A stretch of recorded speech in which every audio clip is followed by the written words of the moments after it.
నమస్తే వీత్రిని స్వాగతం. లక్ష్యం సమాజహితం. నేను మీ సురేష్ దండు. సీతాఫల్ మండి డివిజన్ కార్పొరేటరు సామల హేమ గారు ఉన్నారు. మరి మొన్న జరిగినటువంటి ఎలక్షన్లో పద్మారావు గౌడ్ గారి విజయం కోసం చాలా కృషి చేశారు. మరి అతి చిన్న వయసులోనే కార్పొరేటర్ అయ్యి డివిజన్ అభివృద్ధి కోసం పాటుపడుతున్నటువంటి వ్యక్తి సామల హేమ గారు ఉన్నారు. వారిని అడిగి మరికొన్ని విషయాలు తెలుసుకుందాం. నమస్తే మేడం. నమస్తే. మొదటగా 88 సీట్లు వచ్చిన మీ ప్రభుత్వానికి మీరు విజయానికి కృషి చేసినటువంటి సికింద్రాబాద్ సీట్లో కూడా మీరు ఉన్నారు. మీకు ఎలా అనిపిస్తుంది? సో నాకు చాలా సంతోషంగా ఉంది. ఫస్ట్ ఆఫ్ ఆల్ సికింద్రాబాద్ నియోజకవర్గ ప్రజలకి, మన తెలంగాణ రాష్ట్ర ప్రజలందరికీ నూతన సంవత్సర మరియు రానున్న మకర సంక్రాంతి శుభాకాంక్షలు ప్రతి ఒక్కరికి. సో చాలా సంతోషంగా ఉంది. రీసెంట్గా అయిన అసెంబ్లీ ఎలక్షన్స్లో మేము చాలా కష్టపడ్డాం మా సార్ని గెలిపించడానికి, పద్మారావు సార్ని. ఖచ్చితంగా మాకు డెఫినెట్గా తెలుసు సార్ గెలుస్తారని, మాకు ఆ నమ్మకం ఉంది. ఎందుకంటే ఆయన ఎన్నో డెవలప్మెంట్ వర్క్స్ మా కాన్స్టిట్యున్సీ మొత్తం చేయడం జరిగింది. సో ఆ డెవలప్మెంట్ని చూసే ప్రతి ఒక్కరు పబ్లిక్ కూడా ఇంట్రెస్ట్ చూపించి టీఆర్ఎస్ని గెలిపించారు, మా పద్మారావు సార్ని గెలిపించారు. కేవలం మేము కష్టపడింది మెజారిటీ కోసమే. సో హైదరాబాద్ జిల్లాలలో అతి భారీ మెజారిటీతోని మా పద్మారావు గారు గెలవడం చాలా సంతోషంగా ఉంది. దానివల్ల మేము చాలా హ్యాపీగా ఉన్నాం. అండ్ కేటీఆర్ గారు కూడా ప్రతి ఒక్క నియోజకవర్గం తిరిగి ప్రతి ఒక్క ఎమ్మెల్యేని గెలిపించాలని చెప్పేసి ఆయన కూడా చాలా కష్టపడ్డారు. అండ్ ఇప్పుడు ఆయన టీఆర్ఎస్ వర్కింగ్ ప్రెసిడెంట్ అవ్వడం కూడా మాకు చాలా సంతోషంగా ఉంది. రానున్న రోజుల్లో కూడా తెలంగాణ డెవలప్మెంట్ గురించి మేమందరం ఆయన అడుగుజాడలు వెళ్తూ అందరం కష్టపడి పనిచేస్తాం. So we feel so happy and proud that we're in TRS government. అయితే ఇప్పుడు మన ఎలక్షన్లో మీరు గల్లీ మొత్తం తిరిగారు మీ యొక్క డివిజన్లో. ఏమైనా సమస్యలు చెప్పారా ప్రజలు ఓటేసే ముందు? వారికి ఏమైనా మీరు సో లాస్ట్ టైం మా మున్సిపల్ ఎలక్షన్స్ కంటే అప్పుడు చాలా ఇష్యూస్ వాళ్ళు అడ్రస్ చేయడం జరిగింది. సివరేజ్ ఇష్యూస్ కానివ్వండి, రోడ్, వాటర్ లైన్స్, అవి కాకుండా పెన్షన్స్ అని, సో ఎన్నో వాళ్ళు అడ్రస్ చేశారు. బట్ మేము గెలిచిన తర్వాత మా సార్ సపోర్ట్తోని ఎవరికి ఏ ఇబ్బంది కాకుండా ఎన్నో నిధులు ఆయన మాకు ఇవ్వడం జరిగింది.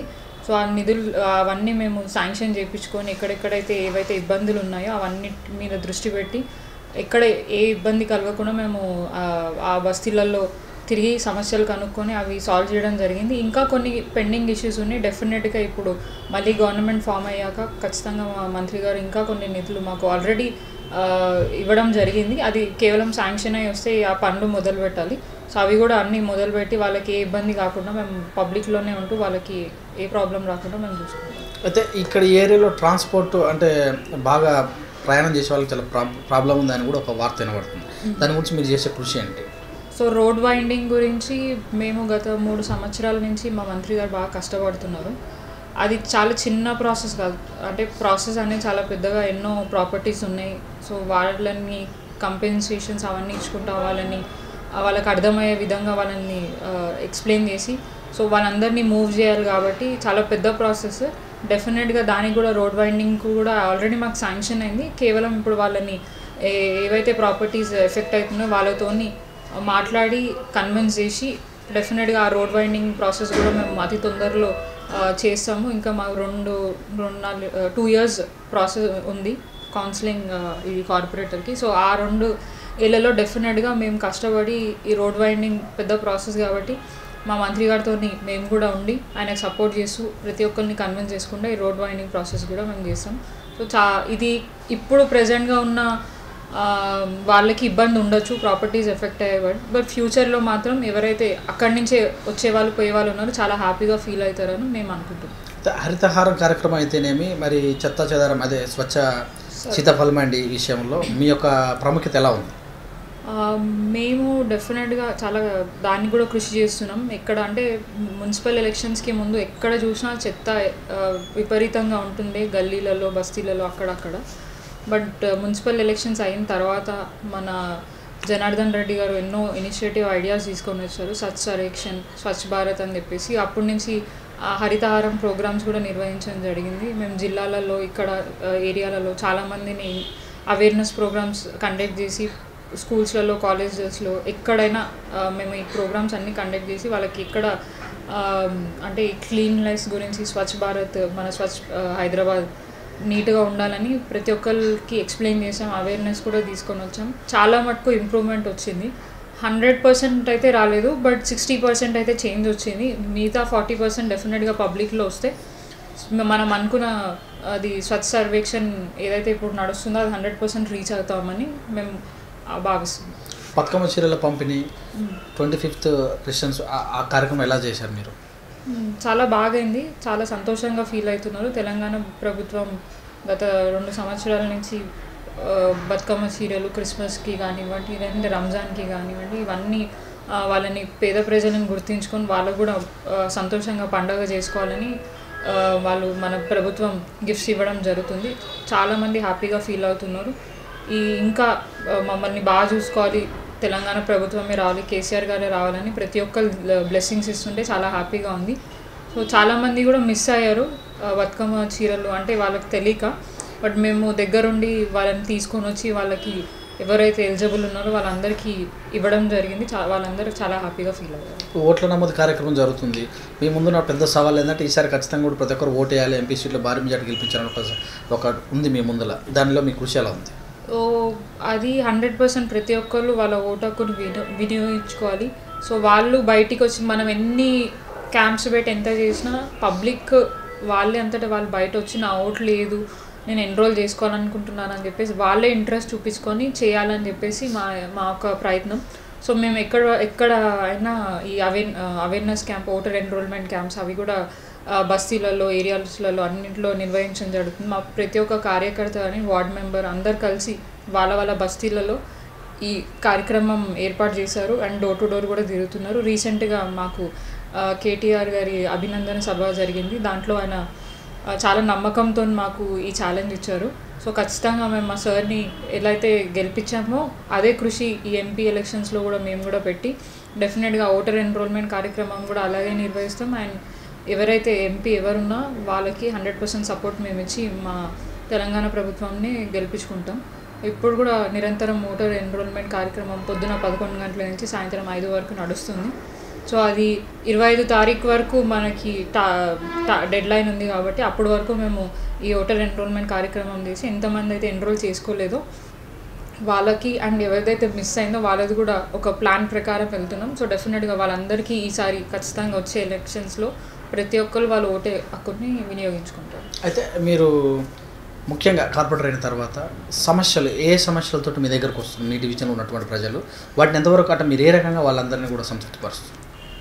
సో ప్రతిసారి వాళ్ళకి డైలీ ఉండే ప్రాబ్లమ్స్ ఈ సివర్ లైన్స్ ఉంటాయి, వాటర్ ప్రాబ్లం ఉంటుంది, లేదంటే పెన్షన్స్ రాలేదని చెప్పి, రేషన్ కార్డు రాలేదని, ఇలాంటి చిన్న చిన్న సమస్యలతో వస్తారు. సో డెఫినెట్గా మా దృష్టికి రాగానే కన్సర్న్ డిపార్ట్మెంట్తో మాట్లాడి ఆ ప్రాబ్లం ఏదున్నా ఇమీడియట్గా సాల్వ్ చేసే ప్రయత్నం మేము చేస్తాము. 100% మా బెస్ట్ వాళ్ళకి ఇస్తాము. ఏ ప్రాబ్లం ఉన్నా కూడా ఖచ్చితంగా వాళ్ళకి ఫస్ట్ ఆఫ్ ఆల్ పని తర్వాత కానీ వాళ్ళకి ఫస్ట్ అందుబాటులో ఉండాలి. వాళ్ళకి అందుబాటులో ఉండి వాళ్ళు ఏ ఇష్యూ చెప్పినా ఏ ప్రాబ్లం చెప్పినా ఖచ్చితంగా ఒక టైం లిమిట్ పెట్టేసి ఈ టైం వర్క్ చేస్తామని వాళ్ళకి ఒక ప్రామిస్ చేసి ఆ ప్రాబ్లమ్స్ ఏమున్నా కూడా మేము సాల్వ్ చేస్తాము. సో కన్సర్న్ డిపార్ట్మెంట్ ఆఫీసర్స్ కూడా బాగా మాకు సపోర్ట్ చేస్తారు. ఏదైనా వర్క్ చెప్పినా కూడా ఇమీడియట్గా రెస్పాండ్ అయ్యి చేస్తారు కూడా. సో మాకు ఇక్కడ ఏ ప్రాబ్లం లేదు, ఎందుకంటే మన ప్రభుత్వమే ఆఫీసర్స్ కూడా బాగా వింటున్నారు. సో మాకేమి ఇబ్బంది లేకుండా మేము స్మూత్గా అన్ని వర్క్స్ చేసుకుంటూ వెళ్తున్నాం. అయితే ఇప్పుడు రాజకీయం అనగానే 40 సంవత్సరాల లోపు ఆ తర్వాత ఉండేవాళ్ళు ఎక్కువ ఉన్న రోజులు, మీరు అతి చిన్న వయసులో వచ్చారు, మీకు ప్రెజర్ ఎలా అనిపిస్తుంది? ఎప్పుడన్నా అరే ఎందుకురా స్వామి ఇవన్నీ తలెత్తుకోవాల్సిన ఈ చిన్న వయసులో అని అనిపించింది ఎప్పుడన్నా? సో యాక్చువల్లీ ఇది ఒక గొప్ప ఆపర్చునిటీ. అంటే తెలంగాణ ప్రభుత్వం రాకంటే ముందు చూసిన ఎంతోమంది పాలిటిక్స్లో అందరూ 50-40 ఏళ్ళ పైన ఉన్న వాళ్ళే ఉన్నారు. అంటే వాళ్ళకి ఎక్స్పీరియన్స్ని బట్టి వాళ్ళ పొలిటికల్ లైఫ్లో ముందెళ్తున్నారు. బట్ ఈసారి మనకు రీసెంట్గా అయిన జిహెచ్ఎంసీ ఎలక్షన్స్లో మన యంగ్స్టర్స్ని అందరినీ గుర్తుపెట్టుకొని వాళ్ళు చదువుకునే వాళ్ళు రావాలి, యంగ్స్టర్స్ రావాలి, వాళ్ళకు కూడా ఒక ఆపర్చునిటీ ఇవ్వాలని చెప్పేసి ఉద్దేశంతో మాకు ఈ అవకాశం మా పద్మరావు గారి త్రూ నాకు వచ్చింది. సో చాలా హ్యాపీగా ఫీల్ అవుతున్నాను, ఎందుకంటే ఎన్నో కోట్లు ఉన్నా, ఎన్ని పైసలు ఉన్నా, ఎంతో ఎక్స్పీరియన్స్ ఉన్నా వాళ్ళకి ఎవరికి రాని అవకాశం నాకు వచ్చినందుకు నేను హ్యాపీగా ఫీల్ అవుతున్నాను. సో డెఫినెట్గా ఆ ప్రెషర్ అయితే ఉంటుంది. అంటే ఎంత అంటే నాది హ్యాపీ ఫ్రీ గోయింగ్ లైఫ్, ఇది కూడా హ్యాపీ లైఫే, బట్ నేను నెవర్ ఎండింగ్. నేనేమి అంత ప్రెజర్ తీసుకోను, హ్యాపీగా ఎంజాయ్ చేస్తూ వాళ్ళతో అందరితో మాట్లాడుతూ. ఎందుకంటే డిఫరెంట్ కేటగిరీస్ నుంచి పీపుల్స్ వస్తారు, ఆ ప్రాబ్లం ఈ ప్రాబ్లం అని చెప్తారు. సో దాని నుంచే నేను లైఫ్ నేర్చుకుంటున్నా. సో నేనేమో ఎప్పుడు ప్రెజర్ అనుకోలేదు, హ్యాపీగా ఈ వర్క్ చేసుకుంటా. వాళ్ళకు కూడా సంతోషంగా, వాళ్ళకి ఏ అవసరం ఉన్నా కూడా నేను అఫీషియల్ ఇంకా కంప్లీట్ కాలేదు. MBA ఎగ్జామ్స్ రాసే టైంలోనే నాకు ఈ ఛాన్స్ వచ్చింది. సో అది మళ్ళీ బ్రేక్ చేసి ఎలక్షన్స్ అయిపోయిన తర్వాత మళ్ళీ అది కూడా కంప్లీట్ చేశాను. అండ్ ఇప్పుడు PhD నేను చేస్తున్నాను. అయితే చదువుకున్న రోజుల్లో మీరు ఏమన్నా విద్యార్థి పర్సెంట్లలో కూడా పనిచేసిన అవకాశం ఉందా? రాజకీయ లక్షణాలు మీకు ఎలా అబ్బాయి? నాకు అసలు ఏ పొలిటికల్ ఫీల్డ్లో అస్సలు నాకు ఐడియా లేదు, ఎప్పుడు అనుకోలేదు. అండ్ అట్లా లీడర్షిప్ క్వాలిటీస్ కూడా అంత లేదు. అంటే అందరితో నేను నార్మల్గా ఫ్రీగా ఫ్రెండ్లీగా ఉంటుండే. సో అది కేవలం మా ఫాదర్ త్రూ. అండ్ ఎప్పుడైతే ఫస్ట్ ఎలక్ట్ అయిన తర్వాత వీళ్ళని మా మంత్రి గారిని చూస్తూ అండ్ KTR గారిని ఇన్స్పిరేషన్గా తీసుకుంటూ, ఆ స్పీచ్ కవిత గారిని కూడా బాగా అబ్జర్వ్ చేస్తూ అట్లా నేను అన్నీ అడాప్ట్ చేసుకున్నాను. బట్ ఫ్యామిలీ బ్యాక్గ్రౌండ్లో కూడా ఎవరు రాజకీయంగా ఎవరు లేరు. కేవలం పార్టీకి మా పద్మారావు గారికి సపోర్ట్ చేస్తూనే మేము ముందున్నాం. సో మా మంచితనం చూసి మాకు ఈ అవకాశం ఇవ్వడం జరిగింది. అయితే ఇప్పుడు రాజకీయం అనగానే దాదాపు ఏమంటారు అంటే తప్పు చేసిన వాళ్ళని ఎంకేసుకొని రావాలి, ఒప్పు చేసిన వాళ్ళని కూడా ఎంకేసుకొని రావాలంటారు. ఫర్ ఎగ్జాంపుల్ ఏదన్నా చిన్న తప్పు చేసిన మీ కార్యకర్త అనుకోండి, కంపల్సరీ ఎంకేసుకొని రావాలి. సో పరిస్థితి ఏర్పడుతుంది, తర్వాత ఎక్స్ అయిపోయి ఓట్ల శాతంలో కూడా ఇబ్బంది ఉంటుంది. ఇలాంటి విషయాలు మీ దగ్గరకు వచ్చినప్పుడు మీరు ఎలా వాటిని తప్పు ఉంటే తప్పు ఉందని చెప్పి వాళ్ళకి సంజాయిస్తాము, దాన్ని ఎంకేసుకొని రాము. ఇట్లా సంగతి ఉంది అని చెప్పేసి వాళ్ళకి మాట్లాడి వాళ్ళని కన్విన్స్ చేసే ప్రయత్నమే చేస్తాం, కానీ మళ్ళీ అరే అని చెప్పేసి దాన్ని ఎంకేసుకొని రాము. సో దేనికి దానికే ఏది కరెక్ట్ అయితే అదే కరెక్ట్ మాట్లాడతాం, ఏది తప్పు అయితే దాని గురించి తప్పిది ఇట్లా చేయొద్దు అని చెప్పేసి వాళ్ళని సంజాయించుకొని వాళ్ళని ఒక దారిలో తీసుకొని వెళ్తాం. అయితే ముఖ్యంగా మీరు కార్పొరేటర్ అయ్యారు, కాకముందుకు అయినాక మీకు ఒక గోల్ అనేది ఉంటుంది. అంటే ఒక ఫర్ ఎగ్జాంపుల్ KCR గారికి బంగారు తెలంగాణ చేయాలని, అంటే మీరు చదువుకునే రోజుల్లో ఆ గోల్, రాజకీయాల్లోకి వచ్చినాక ఒక గోల్, సీతాఫల్ మండిలో ఖచ్చితంగా నేను ఈ టైప్ ఆఫ్ చేయాలన్నటువంటి ఆ గోల్ ఏం గోలు, అది ఎంతవరకు మీరు రీచ్ అయ్యారు? డెఫినెట్గా ఇప్పుడు యాజ్ అ యంగ్స్టర్ చాలామందికి ఎంప్లాయ్మెంట్లో ప్రతి ఒక్కరు వాళ్ళు అడుగుతారు జాబ్ కావాలి అని చెప్పేసి. సో బేసికల్లీ వాళ్ళకి కమ్యూనికేషన్ స్కిల్స్ ఉన్నాయి, దాని మీద ఒక మంచి ట్రైనింగ్ సెంటర్ పెట్టేసి వాళ్ళకి బాగా దాని మీద అవేర్నెస్ తీసుకొచ్చి స్కిల్స్ పెంచి అండ్ వాళ్ళకి అక్కడ రీప్లేస్మెంట్ అంటే ఎంప్లాయ్మెంట్ క్రియేట్ చేయడము. ఇంకా లేడీస్ కూడా చాలామంది ఇంట్రెస్ట్ చూపిస్తున్నారు ఇవాళ రేపు, వాళ్ళు సొంతంగా ఏదైనా బిజినెస్ చేసుకొని, సో వాళ్ళని ఎంకరేజ్ చేయడము. సో ఇది పర్మనెంట్గా ఉండిపోయేది. ఇట్లాంటివి ఏమైనా చేస్తే వాళ్ళు అంటే మనం ఒకరికి లైఫ్ ఇచ్చినట్టు అవుతుందన్న ఒక గోల్ ఉంది. సో అది నేను ఖచ్చితంగా చేస్తా అని నేను అనుకుంటున్నాను. డెఫినెట్గా ఇంకా 2 yearsలో ఎంతమంది అయితే అంతమందికి మ్యాక్సిమం వాళ్ళకి స్కిల్స్ డెవలప్మెంట్ స్కిల్స్ కానివ్వండి, లేదంటే జాబ్ ప్లేస్మెంట్స్ కానివ్వండి, లేడీస్ని ఎంకరేజ్ చేయడం, అంటే ఎంప్లాయ్మెంట్ క్రియేట్ చేయడం, వాళ్ళకు కూడా ట్రైనింగ్ సెంటర్స్ అట్లా ఏమైనా క్రియేట్ చేసి సో వాళ్ళకు ఒక లైఫ్ ఇచ్చినట్టుంటే లైఫ్లో ఏదో ఒకటి సాధించినామన్న హ్యాపీనెస్ ఉంటుందన్న ఒక గోల్ ఉంది. ఈ 3 సంవత్సరాల పీరియడ్లో మీరు చేసి ఈ పని చేశారు, సంతృప్తి అనిపించింది, కార్పొరేటర్ అయిపోయింది అంటే ఎన్నో పనులు చేస్తారని చెప్తారు కాదని, మీకంటే ఒక సంతృప్తి చేసిన పని ఉంటుంది, అసంతృప్తిగా చేయవలసిన పని ఏదైనా ఉందా? ఇప్పుడు కొత్తగా అసెంబ్లీ ఏర్పడింది, మీరు మీ ఎమ్మెల్యే గారితో ఈ పని ఖచ్చితంగా చేపించేటటువంటి పని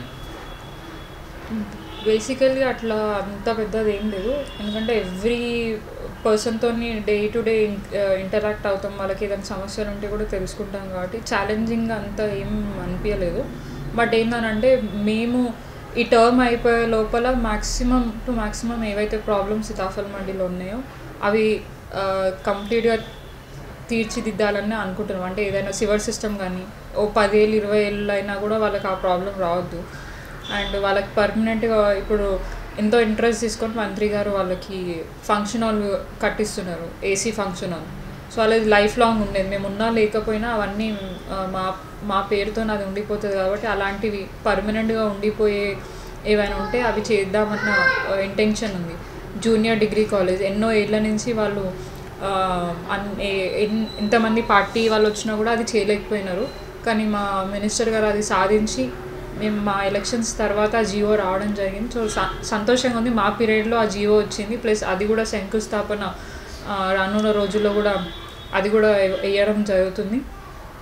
మా దగ్గర ఒక 60 years ఒకటి హాస్పిటల్ ఉంది, కుట్టి వెల్లడి హాస్పిటల్ అని. అక్కడ కూడా బేసిక్ ఫెసిలిటీస్ లేవు, ఏవైనా ఆపరేషన్స్ కానివ్వండి ఇంకేదైనా చేయాలంటే. సో దాన్ని కూడా ఒక 3-4-6 కోట్లు పెట్టి ఒక సూపర్ స్పెషాలిటీ హాస్పిటల్ కన్స్ట్రక్ట్ చేయాలి. సో ఇవన్నీ బేసికల్గా లైఫ్ లాంగ్ ఉండిపోయాయి. మేము ఉన్నా లేకపోయినా మా పేరుతోని అవి ఉన్న విధంగా మేము సీతాఫల్ మండి డివిజన్లో తీర్చిదిద్దాలని మేము అనుకుంటున్నాం. అయితే మీరు యువనేతగా మరి ఉన్నటువంటి యువతకు అందరు కూడా రాజకీయాల్లోకి రమ్మంటారా? వాళ్ళకి ఏం సజెషన్ ఇస్తారు? సో ఇంట్రెస్ట్ ఉన్న వాళ్ళని డెఫినెట్గా వెల్కమ్ చెప్తాము. లేకపోయినా కూడా లైఫ్ అంటే ఏంటో తెలుసుకొని మన గోల్ అంటే లైక్ ఇప్పుడు ఏదో ఒక ఫీల్డ్లో మనకు ఒక గోల్ ఉంటుంది, ఈ ఫీల్డ్లో మనం వెళ్ళి చేయాలని. సో దేంట్లో ఇంట్రెస్ట్ ఉంటే దాంట్లోనే వెళ్ళాలి, ఒక ఫోర్స్తోనైతే రావద్దు. బేసికల్గా నాది కూడా ఒక ఫోర్స్తో వచ్చింది, బట్ తెలుసుకున్నాను కాబట్టి ఈ ఫీల్డ్లో నేను ఉండగలుగుతున్నాను. అదే నేను అడ్జస్ట్ కాలేకపోతే మాత్రం కష్టమవుతుంది. అట్లా చాలామంది కింద మీద అవుతూ ఉంటారు, పేరెంట్స్ ప్రెషర్తోనో ఇంకేదో ప్రెషర్తోనో వాళ్ళు అనుకున్న గోల్ వాళ్ళు రీచ్ అవ్వలేక వాళ్ళు డిప్రెషన్లోకి వెళ్తారు. సో అట్లా కాకుండా వాళ్ళు హ్యాపీగా వాళ్ళు ఏదనుకుంటే అదే వాళ్ళు సాధించాలి, వేరే ప్రెషర్స్ ఏం పెట్టుకోవద్దు. అంటే ఇంకా పేరెంట్స్ని ఎల్డర్స్ని ఎవరున్న వాళ్ళని రెస్పెక్ట్ ఇవ్వాలి, అందరినీ అర్థం చేసుకొని ముందుకు వెళ్ళాలని నేను అనుకుంటున్నాను. ఈ కార్పొరేటర్ తర్వాత రాజకీయాల్లో కొనసాగుతారా? అవకాశం ఉంటే డెఫినెట్గా కొనసాగుతాను. పదవిలో ఎలక్షన్ పదవిలో ఉంటానా లేకపోతే పార్టీ బాధ్యతలు ఏమైనా తీసుకునే అవకాశం? ఏదైనా నాకు ఏ అవకాశం, నాకు ఒక కోరిక అనేది ఏం లేదు.